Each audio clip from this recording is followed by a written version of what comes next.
Hey everybody, this is Modern Refugee. Hopefully everybody is doing well this evening. We are definitely back to winter here. Hey there, Library Lizard, Lady Luger, 1776, Monkey Food Garden. I appreciate what you do for me as always. Hopefully you guys are having a great night. We actually had our company Christmas party last night, and I got something to show you from that. You guys will get a kick out of here. Give it a couple of minutes here. Let everybody get in here. Hey, Captain Bart, how you doing?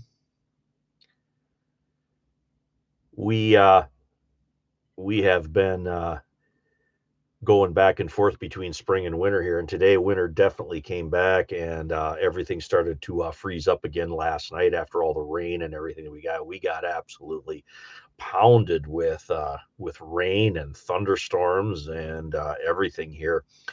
There was definitely we had a bad thunderstorm come through Wednesday night, and it was just boy, it just hammered us. Hey there, Ducky, Dana, Dog, Tyler. First time here, there. Miroku Tano. Hopefully, I'm probably butchering that.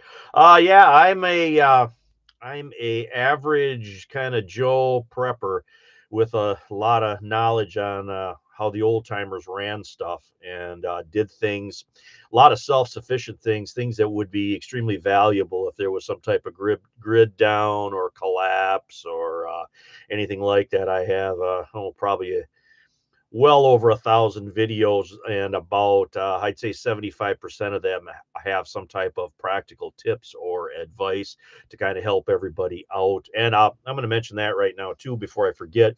I would like to do some videos coming up here in the next I don't know, 6 weeks or so. I'm going to try to do some videos on some just basic things to help people out in a poor economy, how to figure out some things by yourself if something's not right.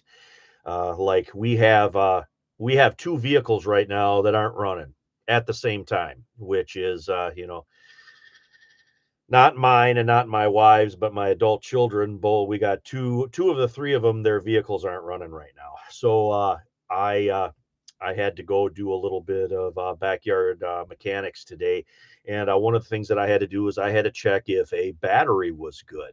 Kind of like that basic. You got some symptoms of the car doesn't start, it doesn't want to jump start. And at that point, you have to start questioning the battery. Well, if you kind of have the right know-how and you have a little bit of the right equipment, you can check that to see if that battery is actually good.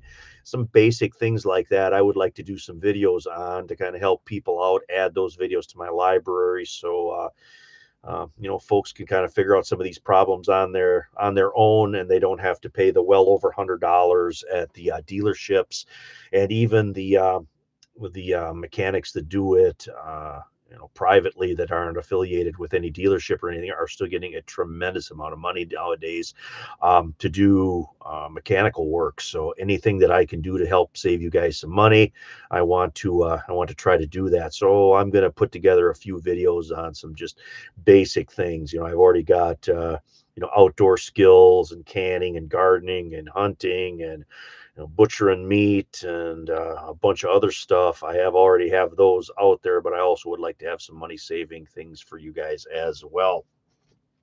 But that's basically my channel in a nutshell. Hey there, Bad Bobber, William, Sunset Heritage. How you doing? Zeke, how are you doing tonight?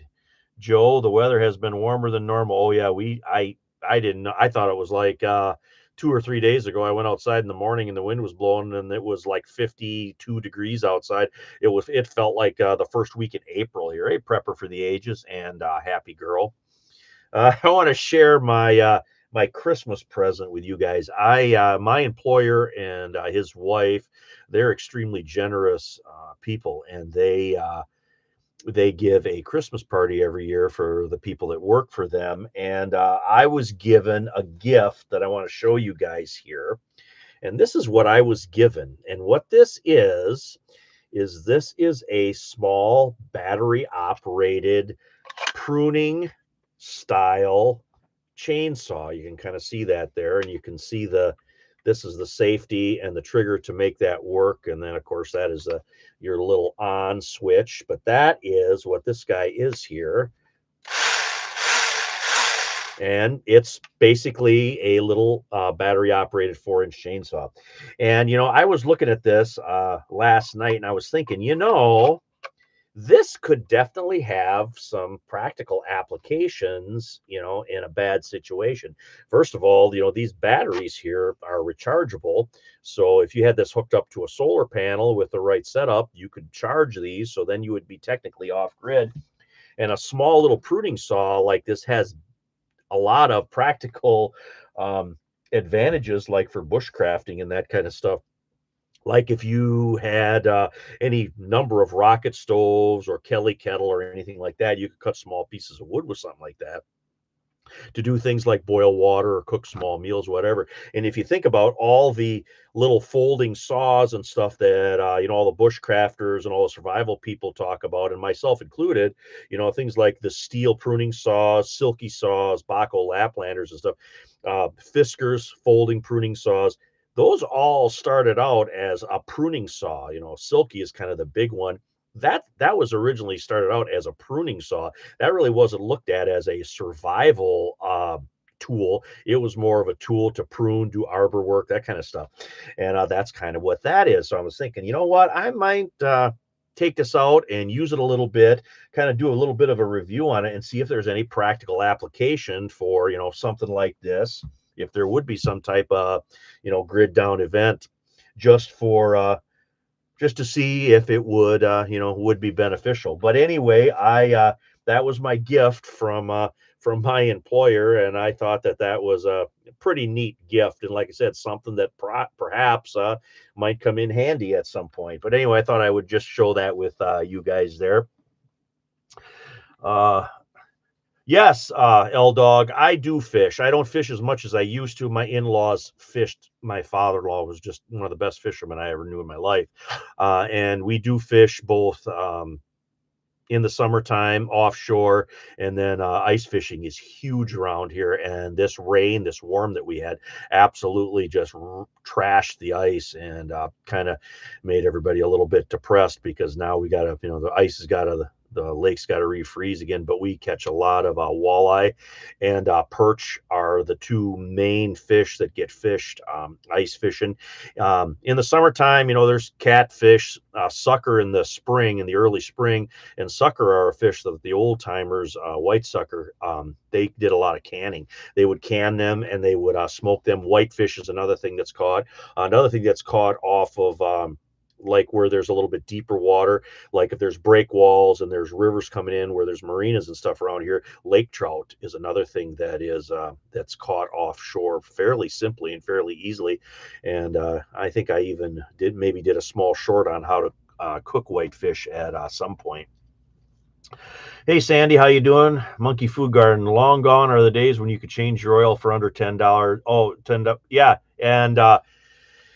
And the thing of it is if you have just a little bit of know-how and you have a few of the right tools, you can save yourself a lot of money. Even something so simple as changing a tire. That kind of stuff anymore has become ridiculously expensive if you take it to tire shops or whatever. And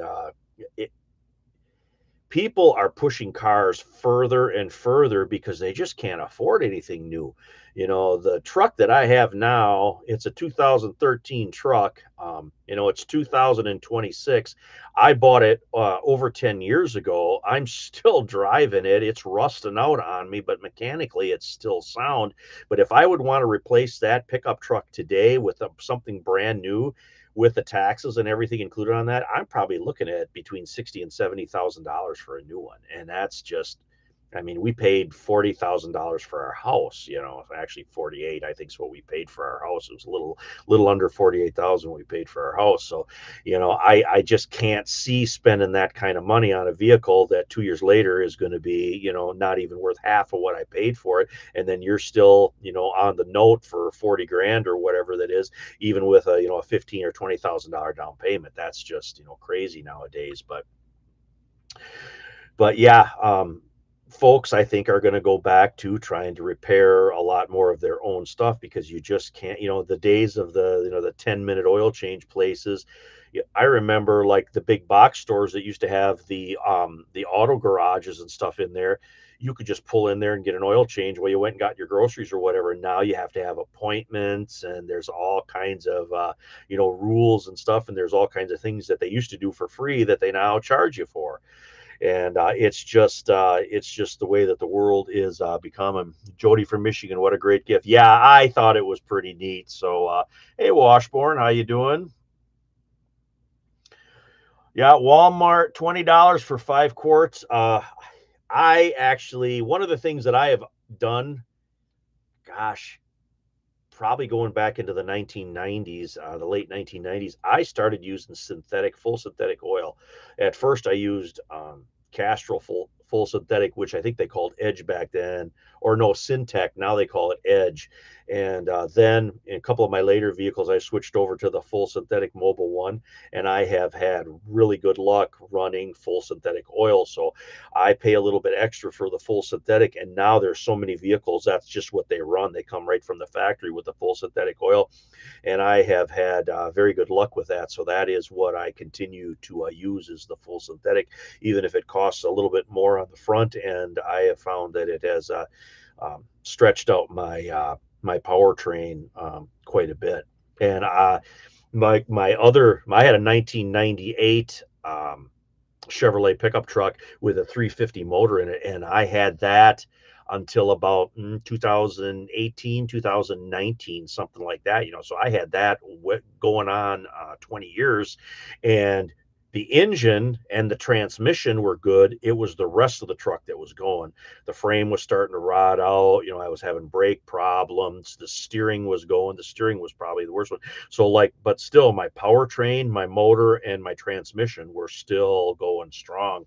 And I actually sold it. The guy that bought it stuck a little money into it, resold it again, and then it was still being used as a work truck. But if you take care of stuff as a general rule, it will last for you. But the vehicles like my children's vehicles now, the one I am positive it's the battery, but the other one is some kind of electrical issue, something that I can't work on. So that one somebody's going to have to take a look at, and I'm sure that is going to be several $100s to get that looked after. But it's a necessity because, especially, that's another thing with living in rural areas.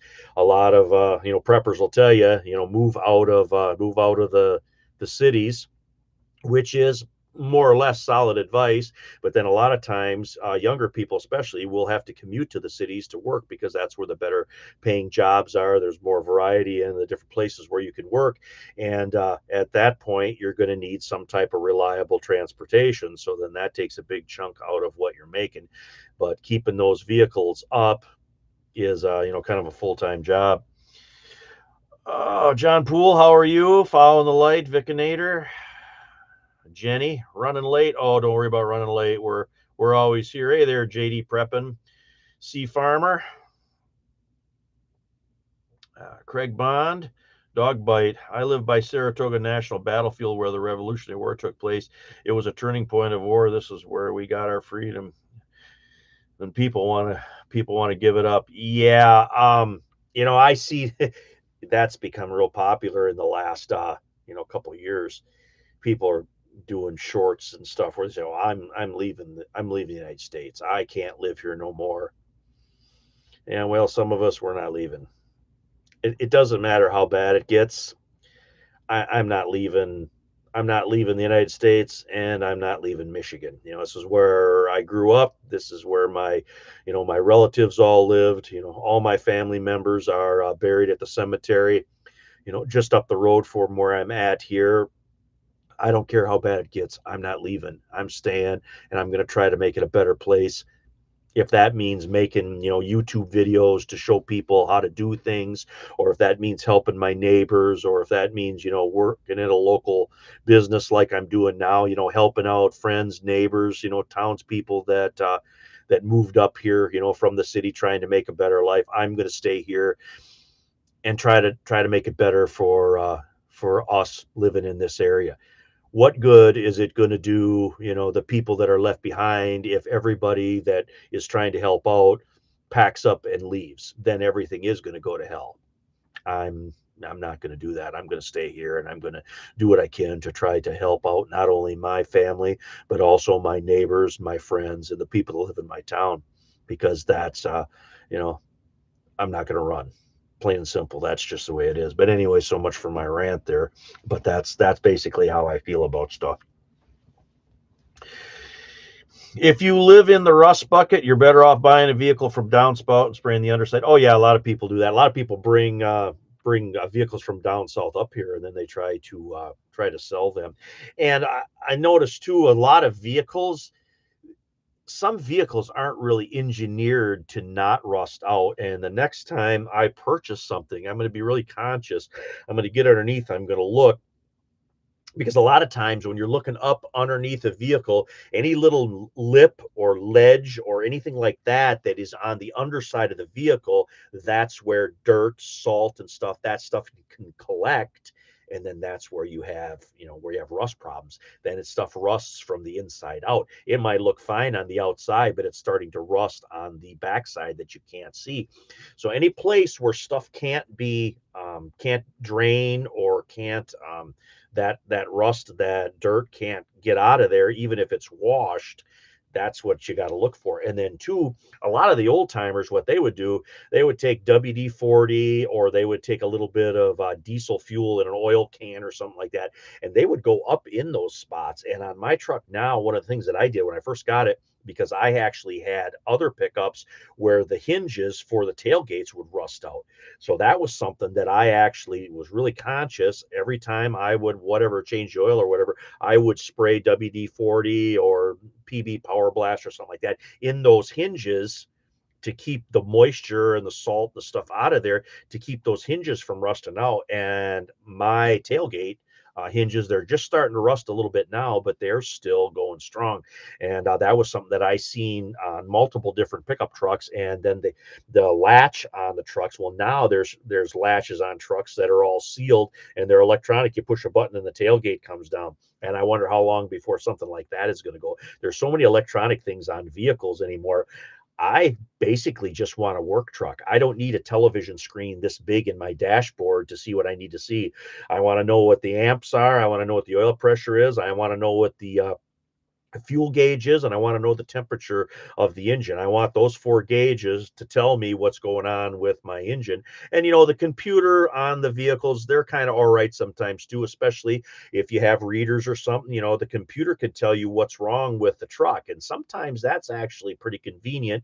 But of course, you got to spend a few dollars for a reader, or you got to have a PDF on your phone, or you got to have the manual to read that stuff. But those are things that are extremely valuable to help you diagnose and potentially fix things, because the computer will say, hey, you know what, this is wrong. And that might be something really simple that you can fix, but you take that up to the dealership, they're like, oh well, it's $85 to hook it up to the diagnostic machine.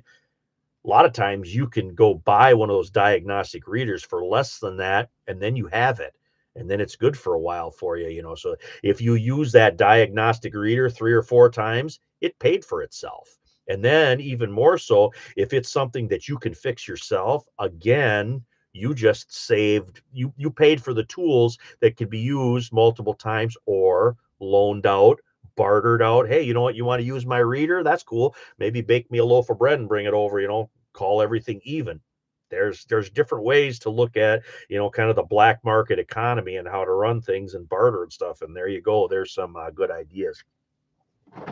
F Gallo, same. We're not moving. Dog bites staying. Yup. I don't know, Jenny. I just tried to be a good I just try to be a decent person. I try to help the people that I can help. I try to help the people who want to be helped. That's a big thing too. And if I can pass on what I know to help other folks out, that's what I do, you know. And if YouTube pays me a little bit of money on the side, it's just a benefit for me.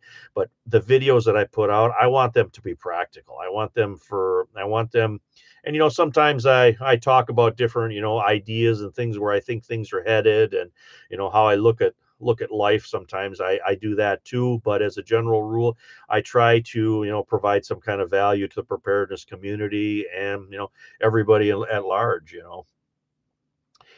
Hey, Koi Lynn, how are you doing? I'm Bad Bobber. I'm still driving my 2002 Ford F-250 4x4. I have put 276,000 miles on it so far. Yeah, that's awesome. My Chevy is it's got 210 on it. It's got 210 on it. The other two vehicles we got, the one is I think 150, 160, and then the other one is a little bit newer. The other one's only got like 50 or 60,000 miles on it, but there's no reason there should be problems with that one already, but there seems to be. So we're going to have to see if we can work that stuff out. Used motor oil and diesel is what our relative used in Indiana for spraying the underside of vehicles. Yeah, and the old timers around here would paint that used waste oil on stuff to waterproof it. Like if they put a post in the ground, they would paint that's probably not ecologically sound, but they would paint that waste oil on posts and stuff when they would put them in the ground to give it a little protection so that stuff wouldn't rot. Washborn Billy, I still have a 2000 Silverado that runs as a backup. Hey, there, like I said, you take care of a vehicle. I know one guy that's still running a 1999 Silverado, and it's got holes in it big enough you can stick your fist through. But you know what? Still goes down the road. And for as a work truck on the farm, there's nothing wrong with that. Just run it. John Poole, I just swapped out the buddy heater tanks. Well, I heard you say that say hi, the wife likes it for the morning showers, keep the bathroom toasty. Oh yeah. I mean, I love kicking on my buddy heater in the morning when I first get up. You're in that warm bed and you get up, and even if the house is, the thermostat in the house set at 70 degrees, it's nice to have that little bit of extra warmth while you're making your coffee and stuff in the morning. Hey there, Tactical Muffin Top. Yeah, John, 2012. I feel the same way about trucks. Just keep it basic. Well, I think my next truck, if I get it, is going to be some type of work truck, either 3/4 ton or whatever, because I want it to be a little bit heavier duty, so it just lasts. And I'm in my late 50s, so I want a truck to last maybe the rest of my life when I buy it the next time. I got a pretty good track record of keeping vehicles around for 15, 20 years. So if I can get 15 or 20 years out of something that was a little bit newer, not necessarily bought new, but something newer that I've taken care of from, the very beginning, and I kind of know the service record and everything on it, I would like to have something that's a little bit more heavy duty and a little bit more basic. They don't even make a basic work truck anywhere, not even standard transmission. Yeah, I don't know if I want to go quite as far. I've had two manual transmissions. I just like to have an automatic transmission, but actually, my employer last year, they no, in 24, they got it was a 3500 Chevrolet Silverado work truck, and it's pretty basic. It's got a radio, it's got air conditioning, heater and stuff in it. It's got all the gauges on it, but it doesn't have a lot of electronic stuff on it. And the underside is pretty heavy, and it's set up to run a snowplow as well. And that really got me thinking. You know what? I'd like to have something like this as my next vehicle. Yeah, it doesn't get as good a gas mileage, but I don't drive as much as I used to. So, it would be nicer to have something a little bit heavier duty like that, just so I have a little bit more peace of mind. Oh yeah, work trucks are any truck is ridiculously expensive, and I notice now too they're putting smaller engines in them Silverados, and they put turbos on them. Well, that's your first thing right there. You don't want anything with a turbo on it. Those things are a problem waiting to happen, and that's how they get away with using a smaller motor. They'll tell you if it's turbos on it, it's got a little bit more power. But yeah, that's just one more thing that can break and cause you problems. And I know lots of people that have had turbo motors over the years that have had problems. And if anybody doesn't know who's watching this, what a turbo motor is, basically a turbo motor is basically a fan that forces more air into the engine, which gives it a little bit more power. That's basically what a turbo is, and they're notoriously bad for causing problems down the road. If you only plan on driving a vehicle 10,000 miles and then turning it in, then it's probably all right. But anything, if you want to keep it for longevity, it is not something that you want to keep for longevity. Yeah, years ago, my husband used motor oil to stain the outside of his garage. Lasted for years. Yeah, that's kind of what the old timers did. Like if they were putting posts in for a fence or something, they would paint the bottom of that with the waste oil. CD Farmer, if I was to buy another vehicle, I'd look for an 87 and 94 Ford F-250. I kind of feel the same way. I would love to find like a 1989 or 1990 Chevy Silverado with an 8-foot box on it that was still in good shape with a 350 motor in it. I would be perfectly happy with something like that. In fact, we've even talked about my wife and I talked about. I have a club cab now, but we had kids for years, But now we don't have children to haul around anymore. We can maybe get by with just a regular cab, but that's something we're going to have to take a look at down the road. I don't know if you can order a standard transmission anymore. Like I said, I haven't really seen a standard transmission in anything newer in quite some time. John Poole staying here as well. Aunt wants to leave us her Florida home, and we told her it would just be our winter home. A lot of people do that too. That's a huge Michigan thing. People in Michigan love to go to Florida for the winter. I don't know if it's the same in the other cold weather states like Minnesota and um, Wisconsin, that kind of stuff. But there are so many people from Michigan that go down I-75 and go to Florida. Monkey Food Garden OSB code readers are cheap, and you almost have to have one today to work. Oh yeah, you definitely have to have one. I mean, anything past probably 1988, a code reader will help you out. And you know what? They're not as complicated as what you think they are. And a lot of times you plug into that, your check engine light will flash 5 times, and that'll tell you. You look that up, and it'll tell you, what it is. And sometimes it's simple. Sometimes it's things that you can fix. You can fix yourself. Then, hey Karen, how you doing? Not so long ago, I got a 3/4 ton work truck with an employee discount. Yeah, and that's something too. If you got somebody that works for one of the car manufacturers and you can use that employee discount, you by all means do it. If friends and family discount, whatever they call it nowadays. I'm still driving my 73 GMC heavy half ton almost every day, still going. My neighbor has I don't know what year it is. I don't want to even say because I don't want to mess it up. He's got a Ford F350 dually, and he's still running that. I don't think he'll ever get rid of that. I mean, I know he's fixed it multiple times, but he had a business where he hauled large trailers and stuff around for quite some time there. Well, he doesn't have that business anymore, but he still uses that truck, and like you'd never be able to afford to replace that today in this economy anymore. Coney, how you doing? Oh, late, but that's all right. You can be late all you want, Coney. Like I said, we're here. I try to keep a basic schedule on my weekend lives, and then try to pop in at least once during the week. A lot of times, folks like to have a little chat there in the middle of the week. So, oh yeah, build it cheaper and charge more. That's what's with everything nowadays.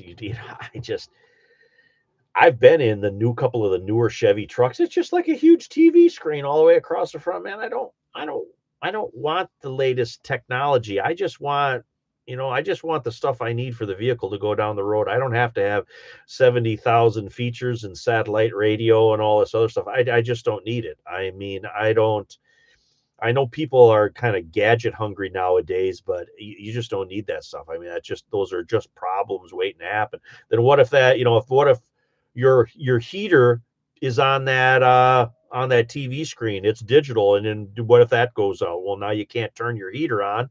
Gets cold outside. You're driving to work cold because that TV screen doesn't work. And it's because it's all electronic. It's just they do that stuff. It's planned obsolescence. They do that so they can kind of hose everybody. Uh, Dirt farmer, no need. What a cost to repair. Yeah, it's like I said, it's they I swear they build things, and I know they build things to break. That's the planned obsolescence. We're gonna, let you use it for 5 years, then it's gonna become obsolete. And then just like, you know, smartphones, they're good for so long and then they become obsolete. You can't use them no more. They won't take any updates, and you're, kind of SOL again.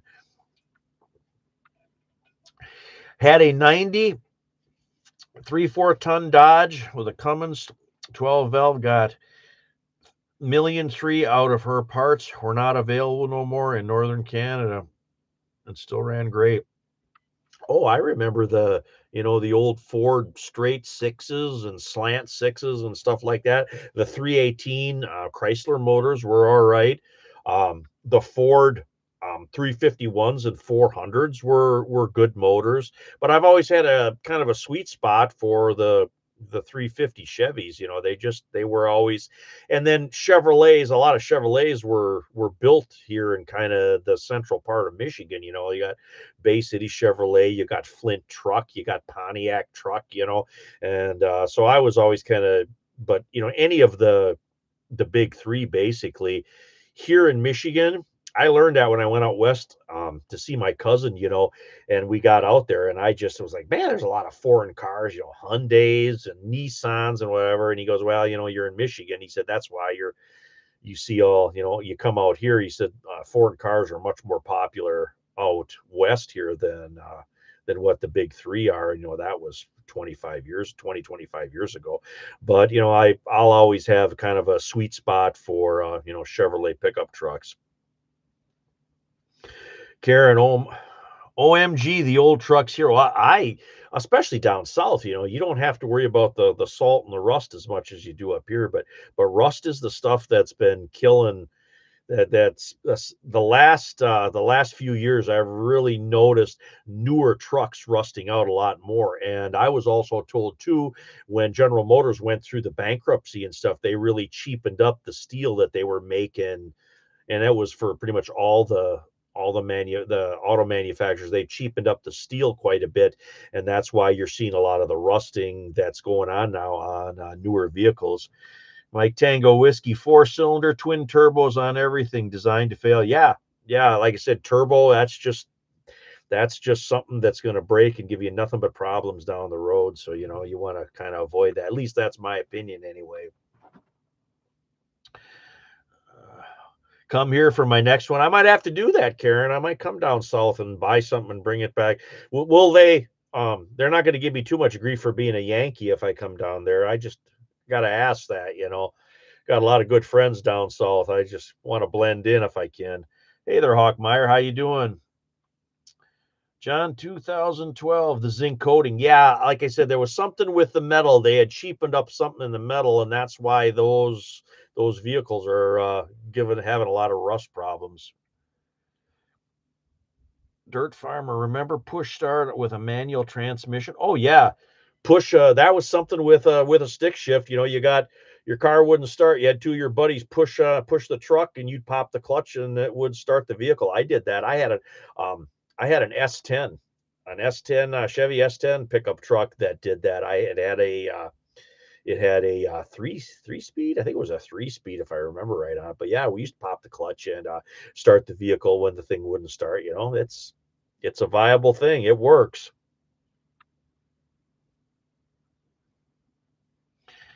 Uh, you'll rib me a bit, Monkey Food Garden. I'm expecting it. I wouldn't expect anything less. I appreciate that, Karen, very much so. Yeah, Dirt Farmer did that a lot of times. Yeah, that's what, popping a clutch. Tractors were another one.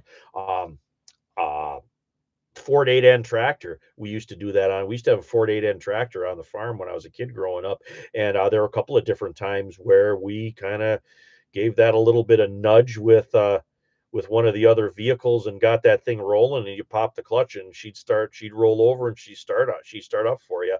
No, that's something they don't talk about much nowadays anymore. It probably couldn't even if you had a manual transmission nowadays, there'd probably be some electronic gizmo that would prevent that stuff.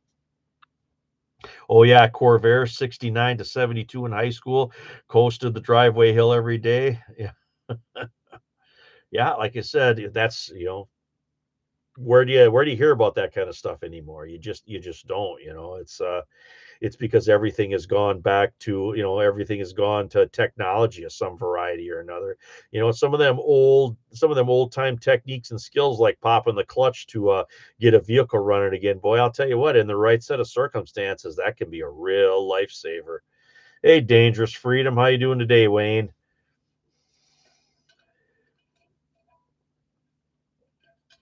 F. Gallo added a 2022 Chevy Silverado Boss, paid for it. Then I told it in an accident, totaled it in an accident, man, and I was pissed. Now I got a new four-door Jeep, two two-door. We figured side-by-side tractor on the homestead. Yeah, what is it? 15 minutes city. 15 minutes city prepared. He's in Ontario. He's got some kind of I don't know if it's a Chevy Silverado, but it's like a three-quarter ton or something, or it's a GMC, something like that. He's had nothing but problems with it, and they won't fix it. I know he's done a couple of different videos on it that I caught and I seen, and they're really beating him up on that. He's really got a lemon, and it doesn't really matter, whether it's a Ford, Dodge, or a Chevy, or a Toyota. There every once in a while you can get a lemon in anything like that. That's just kind of how it goes. That's why I like to have I like to have a vehicle that I can run and still have a little bit of like factory warranty on it yet. And usually I like to get a vehicle that has just enough factory warranty on it that I can run it to see if there's anything wrong with it and put it through the paces a little bit and then have that stuff fixed before the warranty runs out. And I've done that on probably three different vehicles over the years, and it's always been to my benefit. Farmer John Deere 8-speed synchro transmission. You can tow start at an eighth gear. Did that in Dad's old 4020 and 4320, 1966 and 1972. That's cool. Yeah, Dirt Farmer. A lot of people don't know about stuff like that. I've wondered how many all the videos I've done through the years, some of the stuff that I've talked about and done and shown in these videos that people just had no idea about. I remember kind of the first one that I did is when I did that potato clamp where you bury your potatoes basically wrapped in straw for the winter if you don't have any other better place to store them in. I had so many people comment on that video. They never even heard of such a thing, and I'm like, yeah, that's was kind of one of the ways that they stored stuff. And it was the same thing with the carrot and the parsnip video. You cover them all with straw, cover them with a little bit of plastic, and then you just dig them as you need it. And those carrots and parsnips actually get sweeter because the sugar concentrates as it gets colder outside. And then if they make it through the winter yet, they'll actually go to seed, and you can harvest the seed then next year because they both put seed heads up on the second year. And I had so many people comment on those videos and say, hey, we never even had no idea about something like that. And I'm like, yeah, that's the kind of stuff that the powers that be don't want you to know, plain and simple, because they want you to be dependent about everything. And that's just the way that I look at it. They want a dependent, docile population. And there's all kinds of things we could talk about like that, but you all know all about that stuff.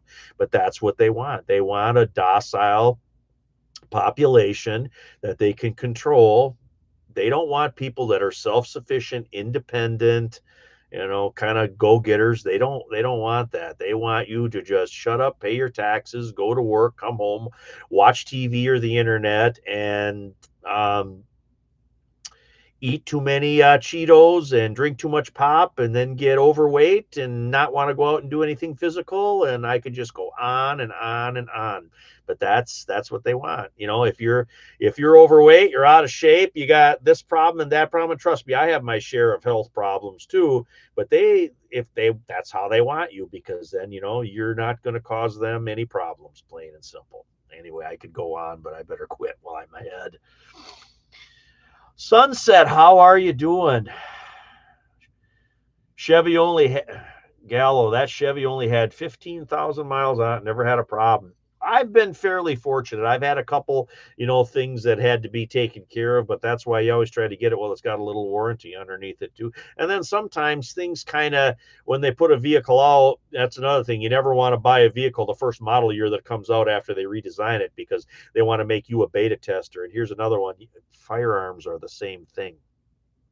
When a brand new firearm comes out, you don't want to buy that because what they do is they don't want to do the beta testing on that. They'll put it out and then the public starts using it, and then the problems that come back, they quietly fix all that stuff, and then they tweak those designs down the road, and then that way they don't have to pay the R&D prices. It's kind of the same thing with vehicles. Dangerous freedom. All new cars suck.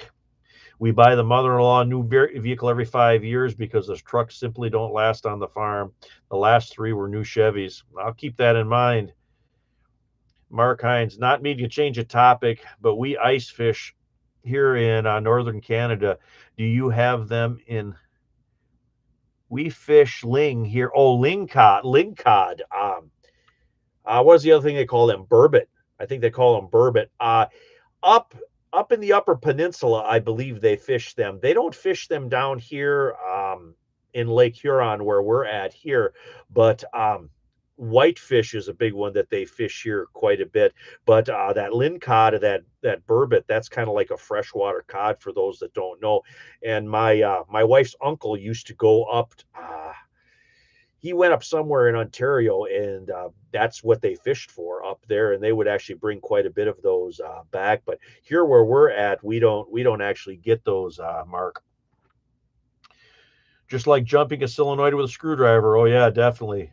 Funny upstate New York truck commercial just popped up. Oh yeah, I'm sure we're talking about it. That's AI for you, spying on all of us. Lady Luger, I bought a brand new Chevy Lumina years ago. I had nothing but trouble with it.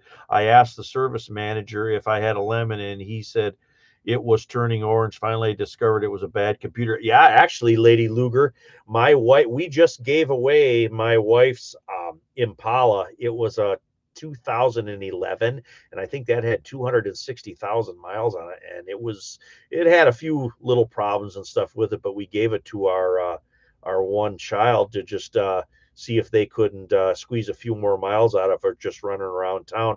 But that was actually pretty good. It was a pretty good vehicle for us. We didn't have a lot of problems with it. But you know what? You can have the best vehicle in the world and you can have problems with it. So that's just a little bit of the luck of the draw.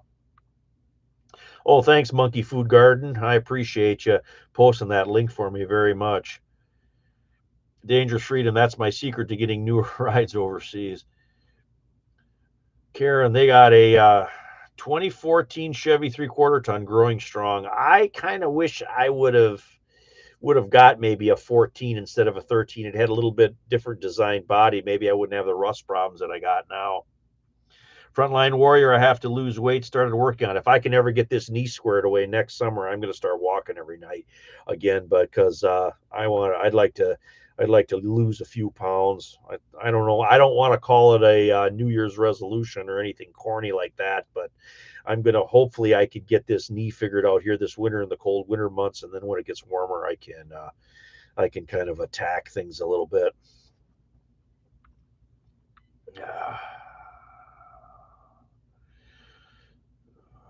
Yum, whitefish. Yeah, I like whitefish. I can't say there's honestly been a whitefish. I like it smoked. I like it deep fried. I like it with a little bit of lemon and thyme on it, and a pat of butter wrapped up in aluminum foil, thrown in the campfire. That's all good stuff right there. Hey, mother refugee, how are you doing tonight? Keeping an eye on me. Jody from Michigan, Saginaw.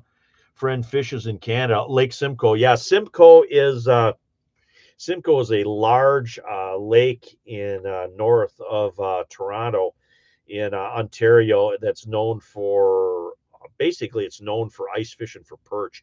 And everybody from Michigan about 30 years ago started going over to Simcoe and catching perch, and they've reduced the limit quite a bit. But back in the day, there was I don't even know if there was a limit.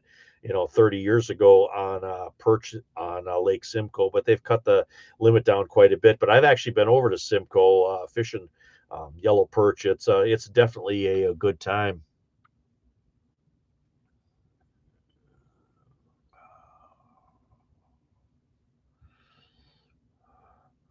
I'm a hour above the capital. John Poole, I paid for no commercials, and I would have got them too, I'm sure. Yeah. Oh, Nipissing in Ontario has burbot. Was it Rice Lake? Rice Lake in Ontario. It's east of Toronto.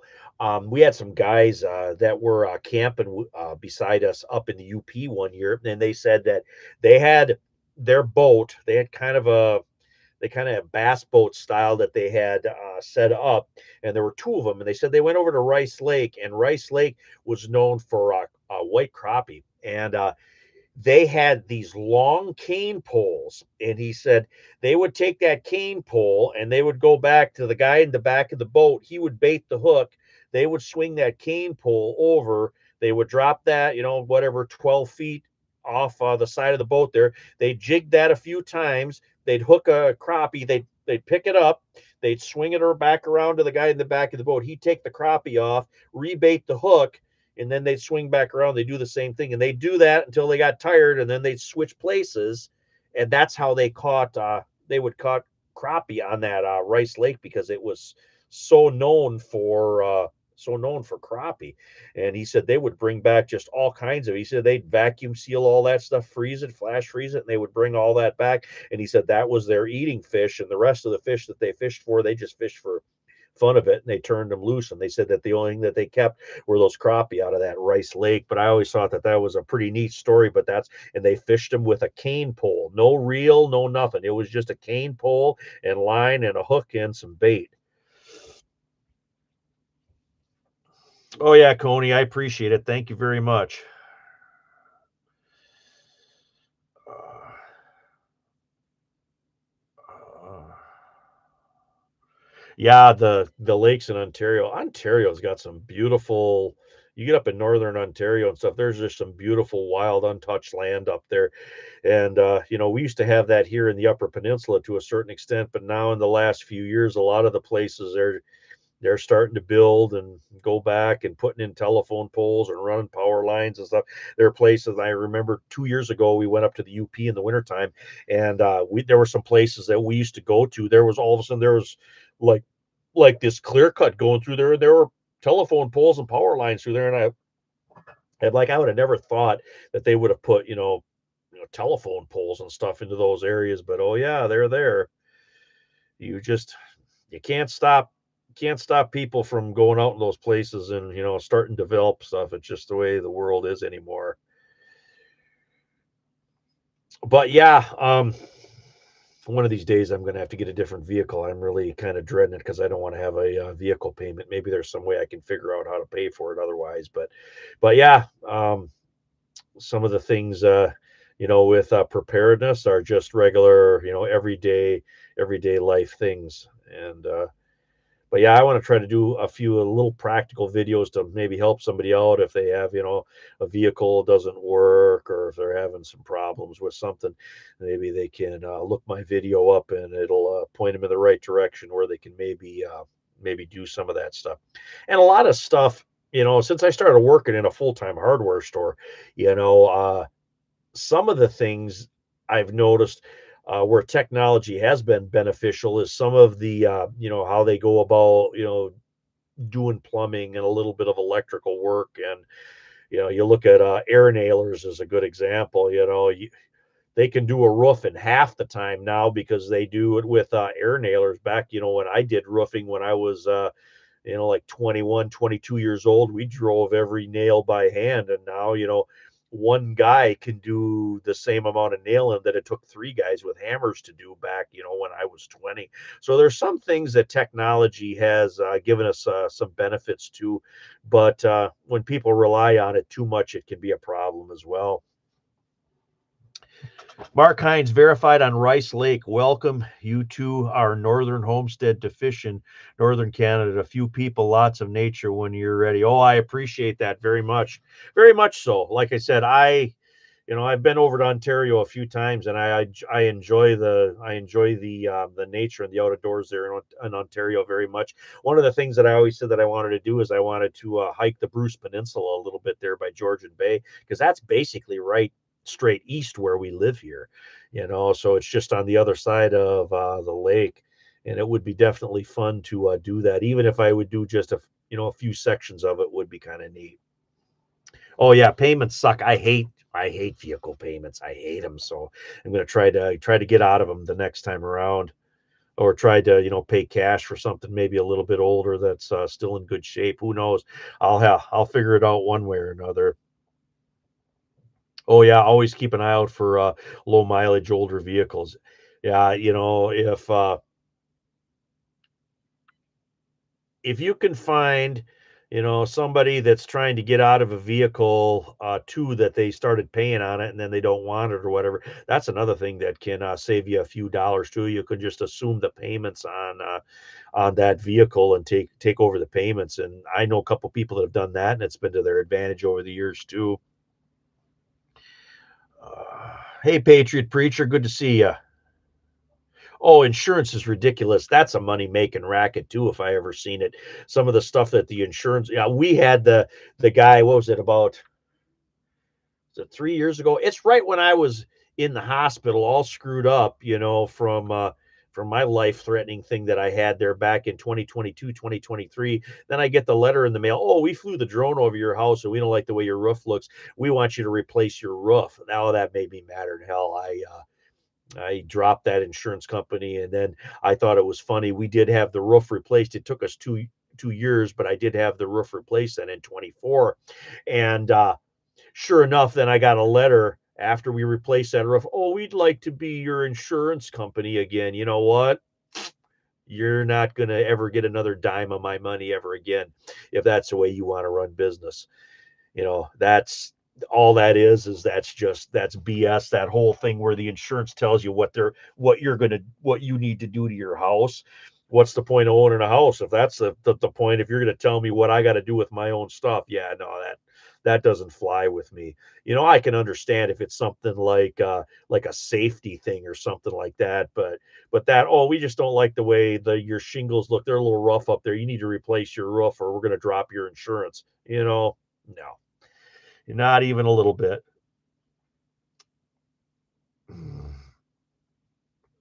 Dangerous Freedom. I've had good luck with '03 and '11 Crown Vics. I got a couple of um, ex-police officers and stuff, and a couple people tell me that they would buy a used police car in a heartbeat because they're maintained, even though they got a high mileage, and they were kind of ran hard, but they're typically always maintained, so they're not, and you can usually get them pretty darn reasonable. I've had multiple people say that they've had that were previous law enforcement, so that they've had really good luck with old cop cars. uh, Slate roofs. Oh yeah. There were a couple old farmhouses around here that had slate roofs, but they must have been pretty expensive in the time to have those put on, because I've only ever seen just a couple houses around here. But those, again, it's rock, so it lasts for a very, very long time. Shop around through an independent agent for insurance. I actually jumped on the internet and looked around, and I kind of dropped a line to a couple of different companies, and a couple of them were actually really conscientious. They got back with me, and the one guy, he worked with me a little bit, and then when I did have the roof replaced, I called them up, said, "Hey, we finally got that roof replaced," and they dropped my rate quite a bit. And I thought that was pretty decent. I actually bought a little life insurance from him too. It was like 17 $17 a month for that life insurance that he sold me, yet on top of it. So then I got my regular policy, and then I got that other little extra policy too. So I figured that was pretty decent. Figured I'd throw him a little bone there for helping me out. But they were actually pretty. But I've never had to try to file a claim with them too. So that's always the thing. It's always good with an insurance company until you got to file a claim. That's when you really find out what's what. But when it comes to my home here, I hope I never have to file an insurance claim, to really be honest with you. Yeah, insurance is a business, Karen, very much so, and sometimes it can be a little bit crooked too. Sunset. My sister had a 5-year-old Jeep. One brake bulb went out $1,000 because the whole panel had to be replaced. My wife's having that problem. The we got a Jeep, and the one headlight, the housing where the light bulb goes in is cracked or broke or whatever, so you can't change the headlight on it, and you got to replace that whole piece. And it's a few $100s to have that replaced. I don't remember exactly what it was, but she did find an aftermarket one that was a little bit cheaper, but at a dealer, yeah, it's like $1,000. Hey there, Deb Smith. Aloha from Hawaii. Dog bite every house in my village has a slate roof. That's cool. That I tell you what, those things probably last 100 years. Yeah, insurance is legalized extortion, and then they lobby the legislature to force you to buy their product. I don't know how that can be legal, but that's exactly how the world works.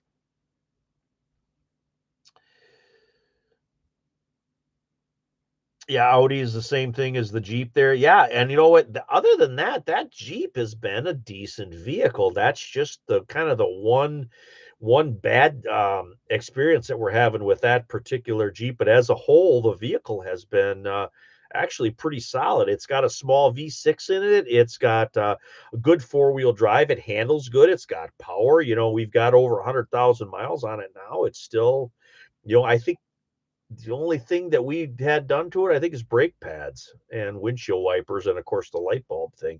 But I mean, in this day and age anymore, that's pretty good. But like I said, that particular vehicle I has been pretty decent, and that's the first Jeep that we've ever owned.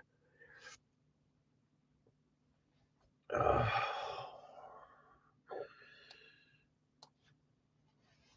but yeah, I'm hopefully I can pop a couple of videos up here for you guys here in the next few weeks that have some practical benefits for everybody. I am going to redo that magazine video.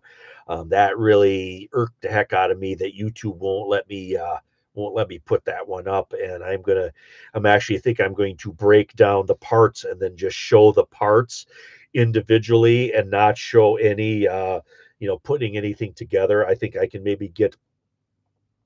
beat the AI in its own game if I give that a try. But I'm going to reshoot that video because I think that information is important and it needs to be out there. You guys need to have that in your toolbox. But I'm not gonna give up. I'm gonna beat the algorithm if I possibly can.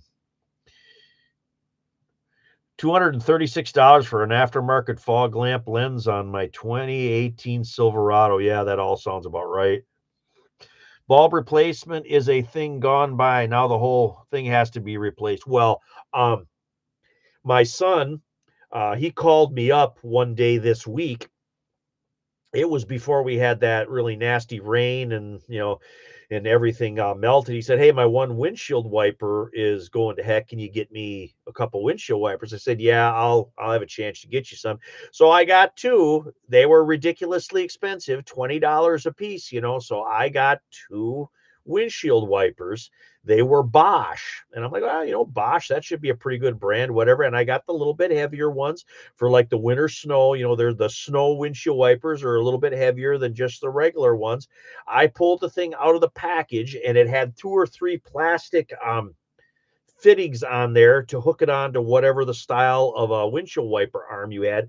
I went to bend that thing up to put it onto his windshield wiper arm. I went to bend the thing up to slide it through. I bent it up, broke right off in my hand. And there I was, and I'm like, and that was the only fitting that was on that. So that my $20 windshield wiper that I just bought was garbage.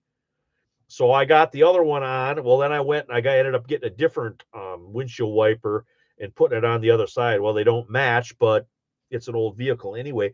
But yeah, it broke. I took the thing out of the package and I opened it like I was supposed to slide the arm through, hook it on, and then fold that back over. The part just broke in my hand. So much for Bosch being a quality thing. Garbage, absolute garbage. In fact, I got it. I still got it here with the receipt. I thought I'd take it back, but I don't know. Some of those car park places, they're not big on taking something back like that. So I probably just got lost the $20, but that's just how it is.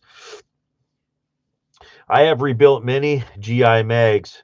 Buy cheap and stack deep. Oh, definitely. Definitely. I got about 50-50. Half are about half of them are GI style. Um, Brownells. Most of my metal mags are Brownells. I got a few C products and a few DHs, but most of mine are Brownells. And then I've got a lot of PMags. And the ones lately I've been getting, I did get a couple of those T mags. Still kind of deciding on them. The ones that I ran here seem to be pretty decent, but the Gen 3 windowed ones, I kind of like those too. So and then, of course, I have some Gen 2 PMags, and then I have some Gen 1 PMags. I got, I don't know, maybe 5 or 6 of them.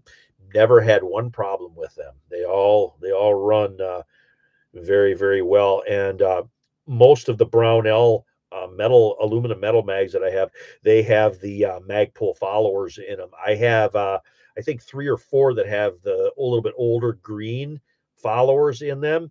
And I had people say that they'll still tilt a little bit. They're not completely anti-tilt, but I can't ever remember having any malfunctions with those green followers in those magazines either. But I have switched out. I had some 20 round, I had some aluminum 20 round mags here that had the black ones in, and those were notoriously bad for tilting. So I replaced those with the new Magpul anti-tilt followers, and those are running good. And like I said, anything that I've gotten with a metal mag, I'd say in the last 6 years, those all have Magpul anti-tilt followers in them. Oh yeah, I think 100 mags is probably a good place to be. Keep a few of them in a package too. You never know what they might be worth if the same thing goes. And PMags are really the I think the most inexpensive ones that you can stock because I mean, man, you can get deals on them. You can buy them in 10 packs and stuff. And it's the same thing with they're a little bit more for the aluminum like the Brownells ones. But you know what? I have never had a problem with a Brownell aluminum magazine, and I got them in gray. I got them in the gray aluminum, and then I got a couple in black too as well. You can get them in different colors, but that and the Gen 3 windowed P mags are really good. And like I said, them T mags seem to be all right too. But I had when I did that video on them, I had several people comment that they did have some issues with them. But so far, I haven't had any issues with them. But maybe I wasn't running them hard enough either. So. Uh,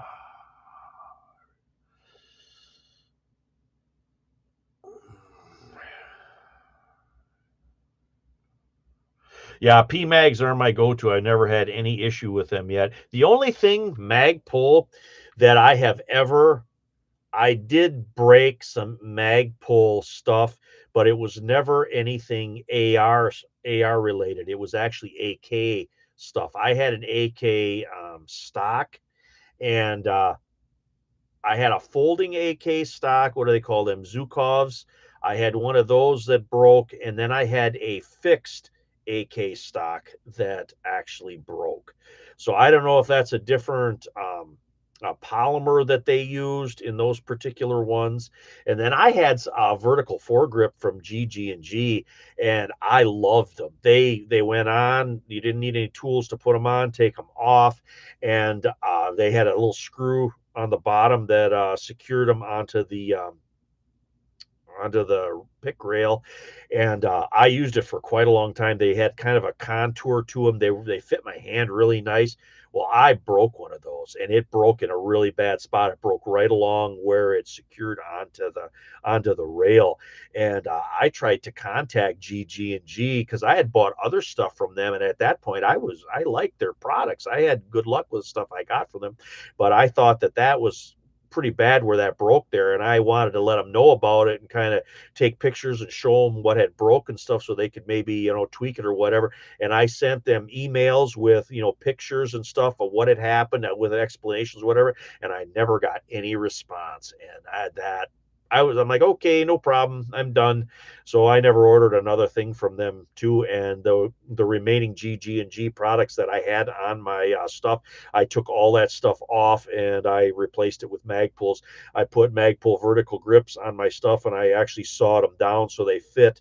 They were a little bit shorter and they fit. The only bad thing about them is they actually bolt on. You got to screw them on, so you can't just take them off with your hands. If you want to, you got to have tools. But But I figured that with those, and I haven't had one issue with them since I switched them over. But I was pretty upset with GG&G. I'd given them a fair amount of money over the years using their stuff, and they didn't even respond to my email there. I thought that was pretty bad. So that was kind of the end of that. Well, guys, here I'm going a little bit over an hour here. I want to I guess we'll start wrapping her up here. I want to take all your guys' Sunday night up. Gen 2P mag feed lips cracked, unfortunately. Yeah, I never broke a feed lip, not on a mag pull, not yet anyway. Garden gnome, with the recent cold snaps, I had 3 car batteries that needed to be replaced. They were all 5 years old. Yeah. Two. Look at that sticker on the top. I've done video on that too. Look at the sticker. If you buy a car battery or any kind of battery, lawnmower, whatever, look at that sticker on the top. That'll tell you when it was made. And sometimes stores will keep batteries that are a year or two old. You want the newest battery possible so you get as much life out of it. But anyway, guys, Hawk Myers, yep, see you too. You guys have a good week. I'll probably check in later the week here for a pop-up live. I always try to get a post out on my community page at least a couple hours in advance to give you guys some heads up if I'm going to have a live stream. But I appreciate each and every one of you guys spending some time with me here on Sunday night on my weekend live streams that I do. I hope you guys always get some information and some entertainment out of my videos. And you guys have a good one. Take care, and you guys have a safe week.